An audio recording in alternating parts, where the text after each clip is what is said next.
So, good morning, students. How are you? Hopefully, all are fine and doing well. Welcome again, all of you, in our channel Inception Ikaram, and thank you everyone for bringing us 1K, or we can say that 1000 subscriber. तो बेटा जी बात ऐसी है, हम एक बार फिर से अपने YouTube चैनल पे एक्टिव हो रहे हैं। बहुत सारे बच्चों की डिमांड थी, बहुत सारे मेरे जो पुराने स्टूडेंट्स हैं उनकी डिमांड थी। तो हमने ये डिसाइड किया है आप लोगों के लिए धीरे-धीरे वापस यूट्यूब पे आएँगे। जिन बच्चों को मैं अभी क्लासरूम प्रोग्राम में नहीं पढ़ा पा रहा हूँ, व्हाटएवर द रीज़न, उनके लिए मैं यूट्यूब पे हमेशा रहूँगा। अभी हम आने वाले 3 महीनों में क्लास 11th का कंप्लीट केमिस्ट्री सिलेबस यहाँ पे कवर करने की कोशिश करेंगे, ये मेरा प्रयास रहेगा। उसके साथ-साथ हम 10th class, 12th class, NTSC बहुत सारे प्रोजेक्ट्स पे काम चल रहा है और जैसे ही सब कुछ अकॉर्डिंगली चलेगा, हम उस पे काम करेंगे। आज का वीडियो लेक्चर बेटा हमने क्लास 11th की 2 वीडियो ऑलरेडी पढ़ा चुके हैं हम आपको, और उन दोनों वीडियोज़ में हमने more than half of the unit 1 हमने कंप्लीट कर लिया। आज हम स्टार्ट करेंगे the rest of the part of the unit 1। That is we can say that we are dealing with the new topic of the unit 1, that is law of chemical combination. तो बेटा जी law of chemical combination एक बहुत important topic है, जो आपका कह सकते हो जो फादर ऑफ केमिस्ट्री थे सर एंटोनी लेवोइजर, उन्होंने एक तरह से केमिकल कॉम्बिनेशन के बारे में बातें की।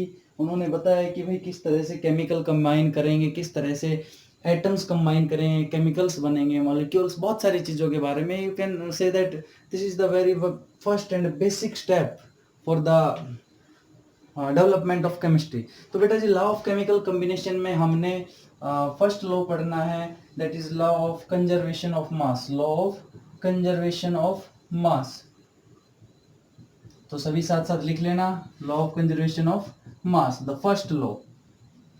बेटा जी law of conservation of mass क्या कहता है, देखो मैं लिख देता हूं इसको कि मास can neither be created, mass can neither be created nor be destroyed during a chemical reaction in an isolated system। तो बेटा जी basically this is the definition of the law of conservation of mass, that is first law of the law of chemical combination. बेटा जी law of chemical combination जो है, this is a word used for the 4 different laws of the chemical combination, and this is the number 1 law of chemical combination, that is law of conservation of mass. इसको अगर हम basic terms में समझे तो हम कह सकते हैं लॉ ऑफ कंजर्वेशन ऑफ मास ये कह रहा है कि केमिकल रिएक्शन के दौरान आप ना तो मास को बना सकते हो, neither you can create, and ना ही आप उसको मिटा सकते हो, neither you can destroy it. तो हम कह सकते हैं mass of a chemical reaction is always conserved, कि जितना आप रिएक्टेंट लोगे उतना ही आपको प्रोडक्ट मिलेगा, बशर्ते देखो टर्म्स एंड कंडीशन दी गई है। इन एन आइसोलेटेड सिस्टम, बेटा जी इन एन आइसोलेटेड सिस्टम का मतलब एक ऐसा सिस्टम, थर्मोडायनेमिक्स आप पढ़ेंगे जब हमें वहां डिटेल में पढ़ेंगे, एक ऐसा सिस्टम जिसमें रिएक्शन स्टार्ट होने के बाद ना तो कोई चीज अंदर आएगी ना उससे कुछ बाहर जाएगी। अगर मैं एग्जांपल की बात करूं तो देखो एक सिंपल एग्जांपल आपको छोटी क्लासेज में भी दिया जाता है कि अगर आप 1 मोल CaCO3 लोगे तो ये टूटेगा CaO प्लस CO2 में। बेटा जी इसका नाम होता है लाइमस्टोन, इसका नाम होता है limestone. This is quick lime, this is quick lime, and you know that this is carbon dioxide. इसका दूसरा नाम कैल्शियम कार्बोनेट, इसका कैल्शियम ऑक्साइड। बोला अगर हम 100 ग्राम ये लें, बेटा जी 1 मोल का मतलब ये 1 मोल को जब हम सोल्व करेंगे तो देखो कैल्शियम का मास होता है 40, कार्बन का होता है 12, और ऑक्सीजन का 1 का 16 होता है, 3 का कितना हो जाएगा 48, तो टोटल हो जाएगा 100 ग्राम। इसलिए कहा अगर आप 1 मोल CaCO3 लेंगे तो इसको ब्रेक डाउन पे थर्मल डिकम्पोजिशन पे 1 mole of CO and 1 mole of CO2 मिलता है। 1 मोल ऑफ CO का अगर हम मोलिकुलर मास निकालेंगे तो बेटा कितना हो जाएगा 40 प्लस 16 दैट इज 56। इसका निकालेंगे तो कितना हो जाएगा 12 प्लस 32 दैट इज 44। जब दोनों का सम करेंगे तो ये भी आएगा 100, और this is the law of conservation of मास। की बेटा आप अगर 1 मोल CaCO3 को अगर डिकम्पोज करोगे थर्मली तो आपको 1 मोल CO और 1 मोल CO2 मिलेगा। मीन्स आपने 100 ग्राम रिएक्टेंट लिया, आपको 100 ग्राम प्रोडक्ट मिलेगा, बशर्ते the system must be isolated. अगर बेटा आइसोलेटेड नहीं होगा तो CO2 चला जाएगा, आप वेट करते रहना, आपको ये मिलेगा, केवल आप कहोगे कि law of conservation of mass is violated, but the condition is that the system must be isolated, कि जो CO2 बनी है that must be stored in the system. तो बेटा this is law of conservation of mass. इसको कई बार दूसरी भाषा में बोल देते हैं कि mass of the reaction, chemical reaction is always conserved, कि neither you can create the mass and nor you can destroy it, the total mass of the universe is conserved. तो बेटा जी this is the first law of combination, that is law of conservation of mass. इसी कड़ी में जो दूसरी बात आती है बेटा जी, वो बहुत ही इंपॉर्टेंट लॉ है, एक और है, उसको बोलते हैं लॉ ऑफ कांस्टेंट प्रोपोर्शन। क्या नाम है? Law of constant proportion. देखो ये बहुत इंटरेस्टिंग लॉ था, इसके साथ साथ जो दूसरा लॉ पढ़ेंगे उसको भी पढ़ेंगे। फिर मैं बहुत सिंपल भाषा में आपको बता देता हूँ, कॉम्प्लिकेटेड भाषा में बुक में लिखा हुआ, आप रीड कर लेना, समझ में आ जाएगा। Law of constant proportion. क्या है? Law of constant proportion. ठीक है, ये क्या कह रहा है? इसने कहा, मैं इसको एग्जांपल के साथ समझा देता हूँ, डेफिनेशन आप देख लेना, बुक से लिख लेना, वही रहने वाली। इसने कहा कि भाई दुनिया में जब दो एटम्स कंबाइन करेंगे ना, तो बेटा जी एक फिक्स रेशियो में ही कंबाइन कर सकते हैं, उसके अलावा वो किसी रेशियो में बाय मास कंबाइन नहीं कर सकते। उन्होंने एग्जांपल दिया कि भैया आप एक काम करो, आप H2 लो, साथ में आप O2 लो, और ये बनाएगा क्या? H2O। क्या बनाएगा? H2O। अब बेटा जी कोई भी केमिकल रिएक्शन होती है वो कंप्लीट तब मानी जाती है जब उसको बैलेंस कर दिया जाता है। तो जब हम इसको बैलेंस करेंगे तो देखोगे यहाँ एक ऑक्सीजन है तो आप 2 से मल्टीप्लाई कर दोगे, यहाँ 4 हाइड्रोजन हो गए तो यहाँ 2 से multiply, 2H2 plus O2 gives twice H2O। देखो कंजर्वेशन ऑफ मास फॉलो हो रहा है। 4 यूनिट हो गया इसका, भाई 2 हाइड्रोजन, एक का 2 होता है तो 4, इसका हो गया 32। यहाँ देखो ये हो गया 36। कैसे भाई? 2 ऑक्सीजन है 32 और 4 हाइड्रोजन है 36। तो law of conservation of mass follow हो रहा है। अब इन्होंने क्या कहा? इन्होंने कहा कि जब भी वाटर मॉलिक्यूल बनेगा या जब भी हाइड्रोजन और ऑक्सीजन आपस में कंबाइन करेंगे, they will always react in the ratio 4:32, that is 1:8। They will always react in the ratio 1:8। कह सकते हैं? अरे बताओ, कह सकते हैं या नहीं?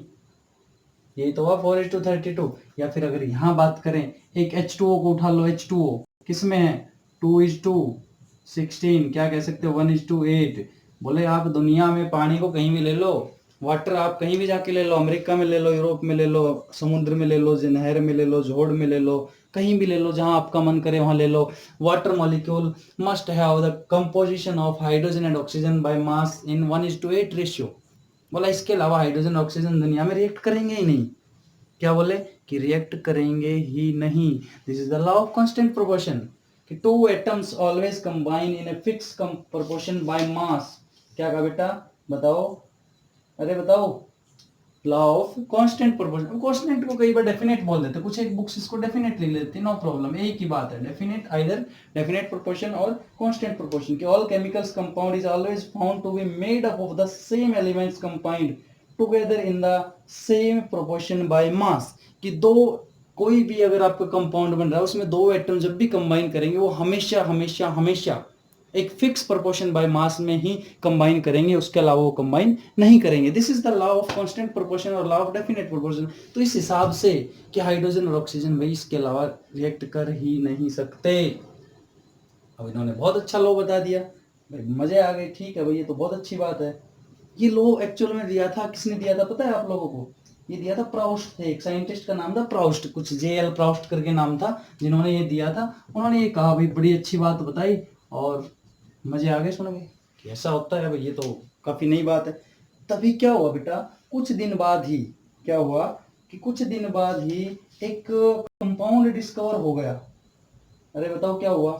डाल्टन जब अपने काम कर रहा था, अपनी थ्योरी पे, डाल्टन एटॉमिक थ्योरी, तो एक कंपाउंड मिल गया। एक क्या, काफी सारे कंपाउंड मिल गए जो एग्जिस्ट कर रहे थे, जैसे कि H2O2, जैसे कि NO, जैसे कि NO2, जैसे कि N2O3, जैसे कि NO तो हो ही गया था, N2O3 हो गया, कितना है 6 + 3 N2O5।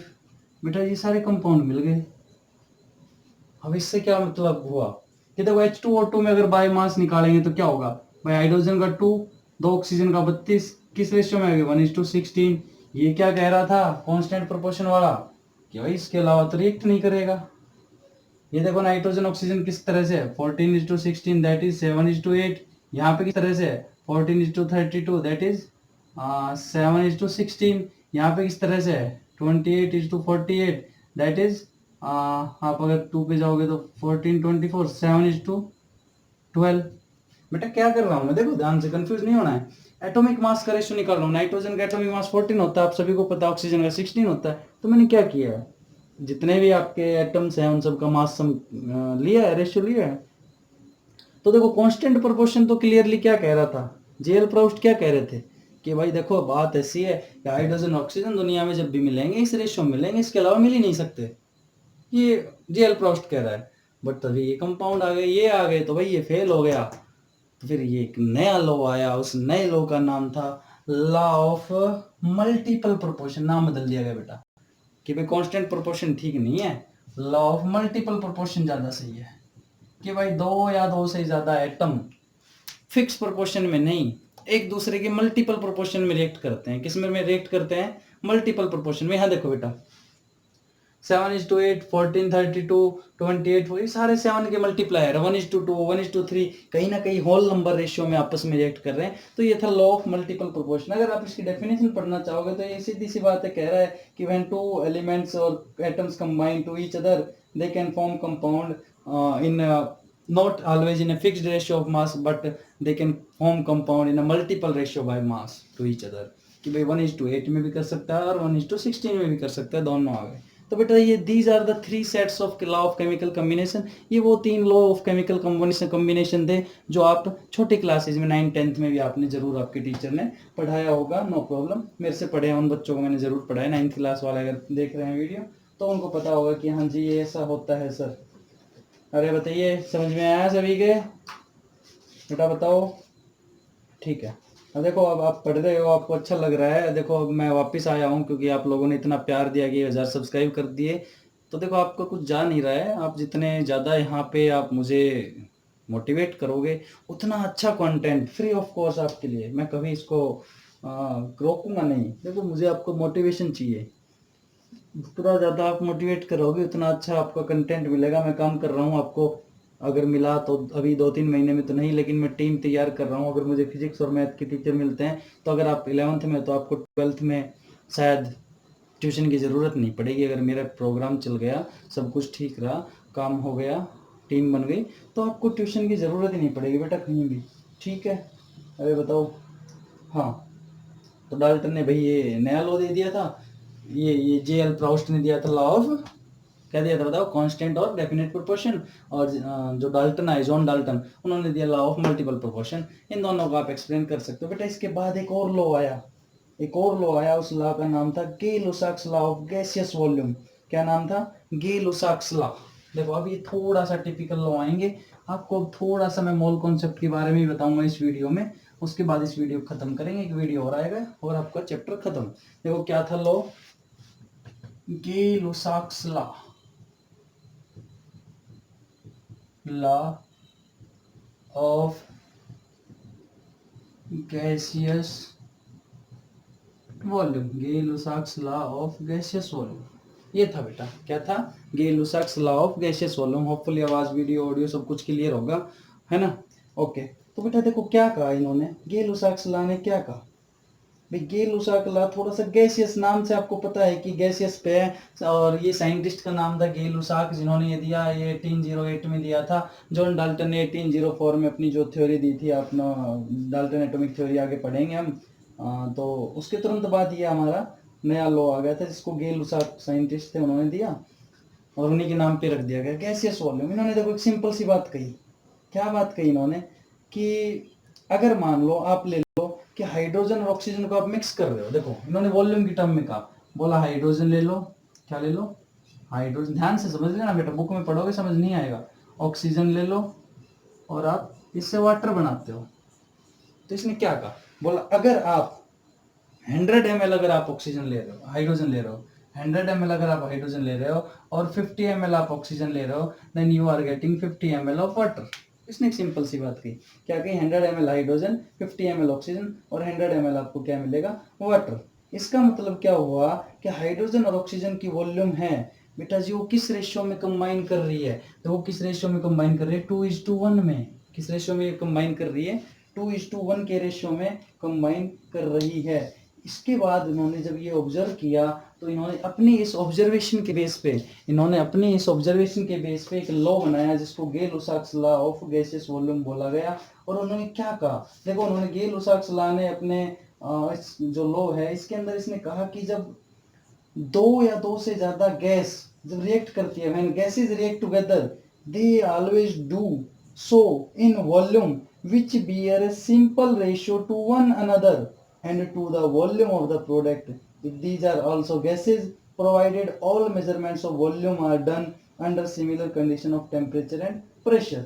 तो क्या है इसने क्या कहा बेटा कि जब भी दो गैसेस आपस में रिएक्ट करेगी तो वो एक दूसरे के सिंपल होल नंबर रेशियो में रिएक्ट करेगी। मान लो ये 100 ml है, 50 क्या है, 2:1 के रेशियो में रिएक्ट कर रही है और बना रही है अपना जो भी है। मान लो मैं कह रहा हूँ कि भाई H2 और Cl2 आपने रिएक्ट कराया और ये ट्वाइस HCl बन रहा है, तो बेटा बोला कि ये H2 और Cl2 जो मिलेंगे ये दो HCl तब बनाएंगे जब कब होगा कि 1 volume of H2 1 volume of Cl2 से मिलेगी तब 2 वॉल्यूम ऑफ HCl मिलेगी। मतलब ओवरऑल रेशियो क्या 1:1:2, यहाँ क्या है 2:1:1 कि ये सारे की सारी गैसेस एक simple whole number ratio bear करती है, उसी के अंदर ही रिएक्ट करती है। आप और एग्जांपल लिखना चाहो तो जैसे आप पढ़ते हो N2 plus 3H2 gives twice NH3, तो बेटा देखो सिंपल होल नंबर रेशियो हो गया 1:3:2। ये था गेल-लुसाक्स लॉ ऑफ गैसियस वॉल्यूम। बेटा गैस था तो गैस का वॉल्यूम होता है, मास तो आप लोगे नहीं, तो वॉल्यूम क्योंकि गैस कंप्रेसिबल होती है, प्रेशर एग्जर्ट करती है, तो गेल-लुसाक ने उसी को स्टडी करके उसी के बारे में बताया कि भाई जो दो गैसेज है वो रिएक्ट करेगी हमेशा एक सिंपल होल नंबर रेशियो के अंदर रिएक्ट करेगी और उसी के बाद ही आपस में ये कंबाइन करेगी। तो this was the Gay-Lussac's law of gaseous volume. ठीक है बेटा, अरे बताओ। अब इसमें बस इतना याद रखना आपको, ये जो यूनिट्स हैं वॉल्यूम की ये याद रखनी है। तो बेटा बहुत कोई हैवी बहुत ज़्यादा खतरनाक या बहुत ज़्यादा कुछ दिखते हैं वैसे लो नहीं है, जो बताया उतना ही है कि इसकी स्टेटमेंट सिंपल ये लिखनी है आपकी कि वह to according to Gay-Lussac's law of gases volume two gases always react in a simple whole number ratio and they are also in a simple whole number ratio with the product form, कि product के साथ भी एक simple whole number ratio में ही react करती है। बेटा जी हाँ, इस सब चीज़ का answer law of conservation of mass से निकलता है या फिर निकलता है balancing of a chemical reaction. एक क्वेश्चन आता था आपको याद हो तो कि why we need to balance a chemical reaction, हमें केमिकल रिएक्शन को बैलेंस करने की ज़रूरत क्यों पड़ी। हमने रेस्पिरेशन फोटोसिंथेसिस सब कराई आप लोगों को बैलेंस, तो उसकी ज़रूरत इसलिए पड़ी क्योंकि अगर आप बैलेंस नहीं करोगे तो law of conservation of mass follow नहीं होगा, that is reaction is invalid. तो जैसे ही आप रिएक्शन को क्या करोगे, बैलेंस करोगे, जैसे ही आप रिएक्शन को बैलेंस करोगे आपके पास ही सिंपल होल नंबर रेशियो आ जाएगा गैसेस का। अरे समझ में आया? हाँ, तो बेटा जी ये करना है। उसके बाद इसमें इन्होंने गैस का कॉन्सेप्ट डाल दिया था, ये हो गया। तो कहानी ले दे के इसलिए ही फादर ऑफ केमिस्ट्री से स्टार्ट हुई एंटोनी लेवइजर से कि भाई सारी कहानियों है, गैस के लिए ये है, मास के लिए वो है, और उसके अलावा प्रोपोर्शन के लिए प्रोपोर्शन भी बाय मास रखना है बेटा, याद रखना ये। तो बेटा जी these are the law of chemical combination. एक एवोगैड्रोस लॉ और होता है, उसमें बहुत ज़्यादा कुछ है नहीं। एवोगैड्रो ने क्या किया 1811 में 1811 में अपना एक लॉ दिया। उसने कहा कि भाई जो देखो एवोगैड्रो का बहुत ज़्यादा ध्यान से या बहुत इधर उधर देखने की या पढ़ने की या भटकने की ज़रूरत नहीं है। उसने एक सिंपल सी बात कही थी, मैं एक डेफिनेशन लिख लेता हूँ। जो नेक्स्ट लॉ है एवोगैड्रोस लॉ। बेटा एवोगैड्रोस लॉ देखो, इसको अगर आपको एक बार समझ में नहीं आया तो आप इस वीडियो को वापस एक बार रिपीट मोड पे लगा के देख लेना। गेल-लुसाक्स लॉ आपको समझ में आ जाएगा। इसमें इतना ही है बेटा, नहीं समझ में आया तो आप इतना ही याद कर लो कि दो गैसेज एक fix simple whole number ratio के अंदर ही रिएक्ट करेगी और प्रोडक्ट भी उनका सिंपल होल नंबर रेशियो होगा। उसके बाद एक लॉ और आता है हमारा, क्या नाम आता है उसका, एवोगैड्रोस लॉ। क्या नाम है बेटा बताओ? Avogadro's law. Avogadro's law. इसके बाद हम मोल कॉन्सेप्ट पढ़ेंगे, तब एवोगैड्रो को पढ़ेंगे। मोल कॉन्सेप्ट मैं एक अलग वीडियो डालूंगा, आज इसमें यही पढ़ेंगे। तो बेटा एवोगैड्रो लॉ ने क्या कहा, एक सिंपल सा मैं सबसे आसान सी भाषा में लिख देता हूँ और एक एग्जांपल देता हूँ। इसने कुछ नहीं कहा, बहुत ज़्यादा कुछ कहा ही नहीं। इसने कहा equal volume of all gases. देखो क्या कहा इसने कि equal volumes of all gases under the similar condition of the temperature and pressure. पढ़ो एक बार, देखो equal volume of all the gases under similar condition of temperature and pressure. अब देखो इसके बाद एक चार अक्षर लिखने हैं, वो ही ये आपका एवोगैड्रोस लॉ है। बोला कि under the similar condition of temperature and pressure contains equal number of atoms. देखो बहुत इंपॉर्टेंट चीज है, अब यहां से है contains equal number of atoms. बेटा जी this was the Avogadro's law कि भी देखो ध्यान से equal volume of all gases. बेटा जी अगर वॉल्यूम इक्वल है, कोई भी गैस हो, टेम्परेचर और प्रेशर आपके इक्वल हैं, तो उनमें नंबर ऑफ एटम्स भी क्या होंगे, number of atoms will always be equal. अब देखो उसने कैसे इसको एक्सप्लेन किया, एक्सप्लेनेशन समझना इसका। अरे कैसे समझोगे, बोला भाई एक काम करो, आप हाइड्रोजन और क्लोरीन को मिक्स करो। देखो उन्होंने क्या किया, हाइड्रोजन, ध्यान से समझ लेना, हाइड्रोजन प्लस क्लोरीन, मैं वर्ड इक्वेशन लिख रहा हूँ, और इन्होंने बनाया hydrogen chloride gas HCl, hydrogen chloride. आपको पता है कैसे होती है रिएक्शन, अगर ध्यान से देखो तो हम लिख सकते हैं H2 प्लस Cl2 और HCl, बैलेंस करेंगे तो ट्वाइस HCl। तो हम कह सकते हैं भाई 1 volume of hydrogen 1 volume of chlorine gives 2 volume of HCl। बेटा जी बताइए ये किसको समझ में नहीं आया कि एक वॉल्यूम है क्यों, कि एक यूनिट इसकी, एक यूनिट इसकी और 2 यूनिट इसकी बनेगी। अब वॉल्यूम ले लो ml, लीटर, जो आपको लेना है। अब बोला एक काम करो, अगर ये एक एक के लिए इतना है तो मान लो n हो हमारे पास, कि n यूनिट इसकी हो, n यूनिट इसकी हो, मैथ लगा रहे हैं बेटा, तो इसकी कितनी बनेगी 2n। अरे बताओ इसमें कोई डाउट कि एक एक था तो 2 हो रहा था, तो n लेंगे तो कितना हो जाएगा, अरे बताओ n लेंगे तो कितना हो जाएगा ना बेटा, n और उससे उधर क्या हो जाएगा 2 हो जाएगा। उसके बाद बोला कि आप एक काम करो, क्या काम करोगे आप, कि सभी को, आप सभी को किससे किससे n से या n/2 से, अब किसी भी एक फैक्टर से आप इसको क्या कर दो, डिवाइड कर दो। अरे बताओ बताओ समझ में आ रहा है कि आप इसको 2n से डिवाइड कर दो, ये जो 2n है ना इससे डिवाइड कर दो। देखो क्या आएगा भाई, n/2n एंड 2n/2n।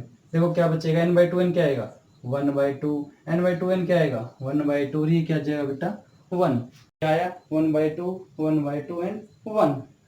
अब देखो 1 यूनिट थी 1 यूनिट थी 1 यूनिट थी, अब मान लो n हमने ले लिए, यूनिट की बजाय हमने एटम ले लिए, कि भाई ये 1 यूनिट थी तो हमने n एटम लिए, तो n एटम मिले, तो यहाँ पे कितने बने 2n एटम बने। अब बोले कि इनको सबको 2n से डिवाइड कर दो, मैथ लगा दो, कितने बचे 1/2 एटम बचे, 1/2 एटम बचे और 1/1 एटम बचे।